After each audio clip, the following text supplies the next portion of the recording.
It's really hard to describe and encapsulate the year other than saying it's very real.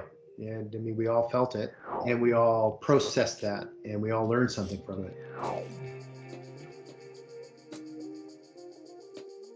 Everybody has a different circumstance. People are working in different time zones because they have, left to go to other places to be closer to family or to support family. It's made us be more diligent in our communication and be more specific about the goals that we're trying to accomplish. Our team is building Azure communication services, which could not have been more important in this time. Just seeing how the world has changed and how critical it is for people to stay connected, it just made the mission so much more important for us. We hold our sprint demos. We used to do them in a big room. Everyone would sit there and listen for 2 hours.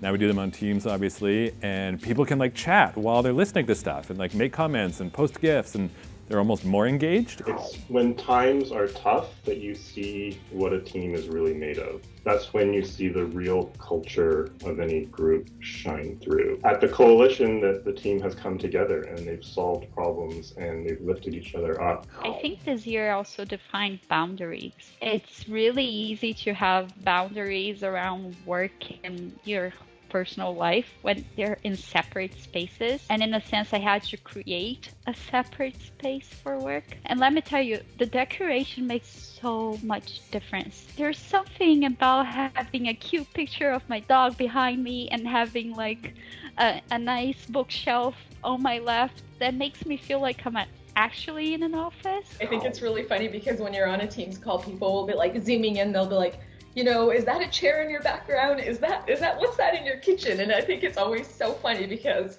you forget sometimes you're at home and you forget what's in the background and all that distraction. The things that we thought about are, how can we move faster?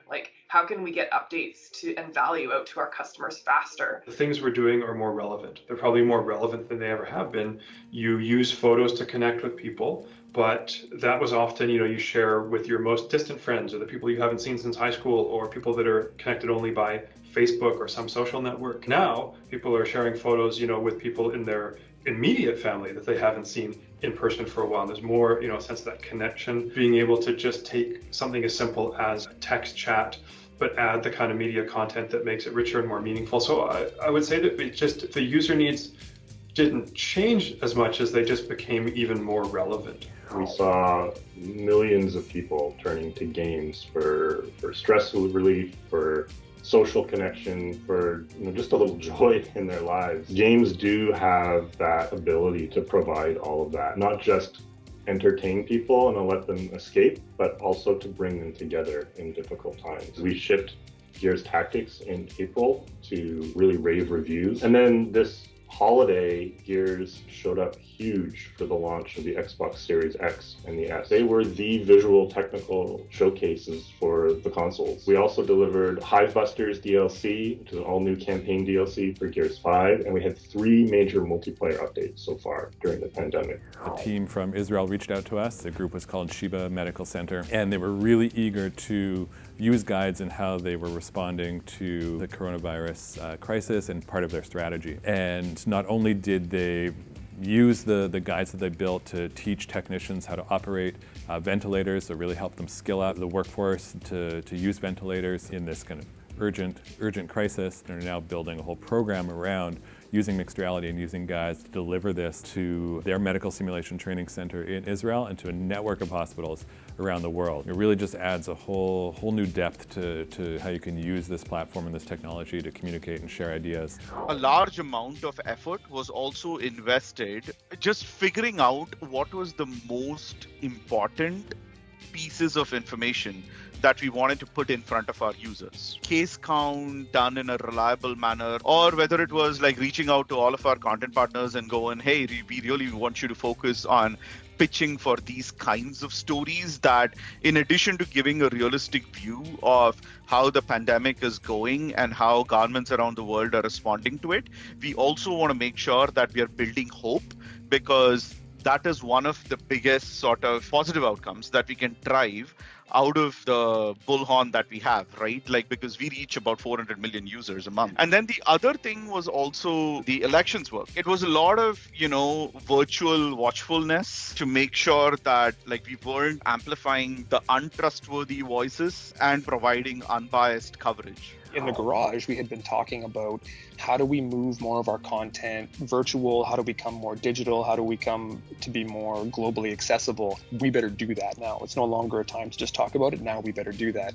And that's when you started to see like, hey, here's how you run a hackathon virtually. I think hackathon was all things considered, was a great success, not just because, of the amount of people we did get on board, despite having a lot of stuff that we normally would be able to do for them on site, and providing the kind of little sketches and things and engagements that we had programming for during the entire hackathon and then leading up to it, which I think was really key because it really helped put a personality into the whole thing and gave people, and I heard direct feedback about this, like people signed up sometimes just because of the sketches that we put together to help promote the whole thing. I mean, the year is defined by communication being equalized.